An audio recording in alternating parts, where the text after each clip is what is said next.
Hello बच्चों, कैसे हो आप। आज हम कक्षा 3 हिंदी की वर्कशीट हल करेंगे। उपविषय बंदरबाट। बच्चों, ये बड़ा ही मज़ेदार नाटक है। अगर आपने यह नाटक अभी तक नहीं पढ़ा है तो आप इसे पढ़ लीजिए। आपकी सुविधा के लिए मैंने इस नाटक के पेज इस वीडियो के साथ लगा दिए हैं ताकि आप इसको आसानी से पढ़ सकें। तो चलिए नाटक पढ़ते हैं।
नाटक को पढ़ने के बाद चलिए अब वर्कशीट हल करते हैं।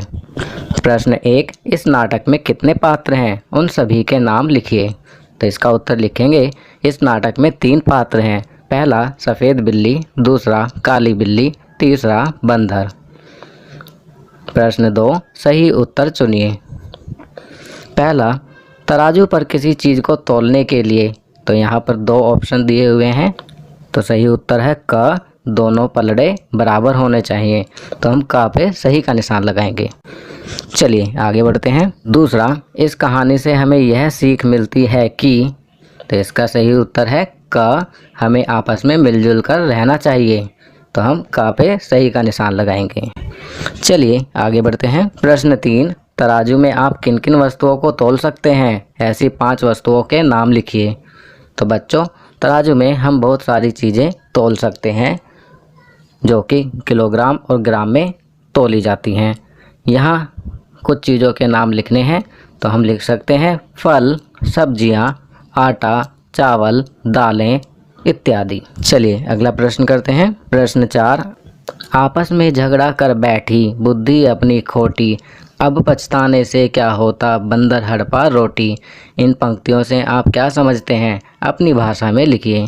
तो बच्चों, आपको इसका उत्तर स्वयं लिखना है कि आपको इन लाइनों को पढ़ने के बाद क्या समझ में आया। आपकी सुविधा के लिए मैं यहाँ लिख रहा हूँ। दोनों बिल्लियाँ रोटी मिलने पर झगड़ने लगी कि कौन रोटी खाएगा। दोनों ने अपनी बुद्धि से काम न लेकर बंदर को रोटी का बंटवारा करने के लिए कहा और बंदर उनकी पूरी रोटी खा गया और बिल्लियों को कुछ नहीं मिला। इसलिए हमें झगड़ा नहीं करना चाहिए बल्कि आपस में मिलजुल कर रहना चाहिए।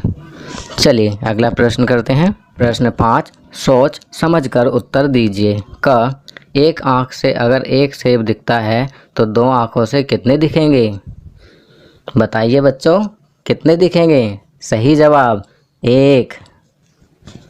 चलिए ख करते हैं। आप बंदर की जगह होते तो क्या करते।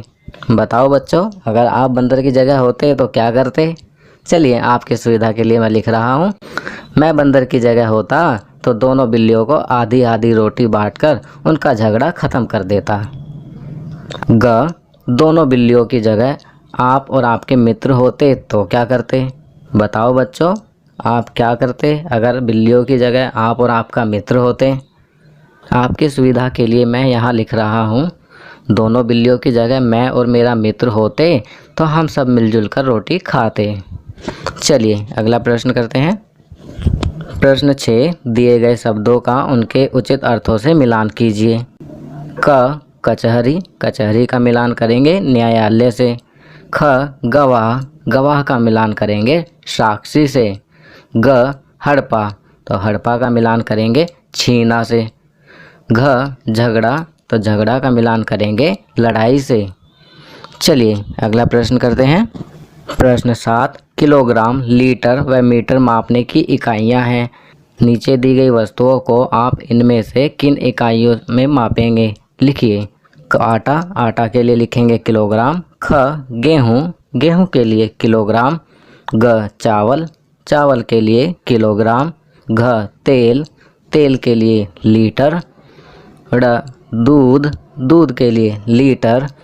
च कपड़ा, कपड़ा के लिए मीटर। चलिए अगला प्रश्न करते हैं। प्रश्न 8, तराजू का चित्र बनाकर रंग भरिए। तो बच्चों यह कार्य आप स्वयं करेंगे। आप यहाँ पर एक तराजू का चित्र बनाएंगे और उसमें रंग भरेंगे। आपकी सुविधा के लिए मैंने यहाँ चित्र लगा दिया है, जिसे देखकर आप आसानी से तराजू का चित्र बना सकेंगे। तो बच्चों ये वर्कशीट यहाँ कंप्लीट होती है। अगर यह वीडियो आपको अच्छी लगी तो इसे लाइक एंड शेयर ज़रूर करें। अन्य विषयों पर बने हमारे लेटेस्ट वीडियोज़ को देखने के लिए चैनल को सब्सक्राइब करना ना भूलें और देखते रहिए हमारा channel knowledge kingdom. Thank you.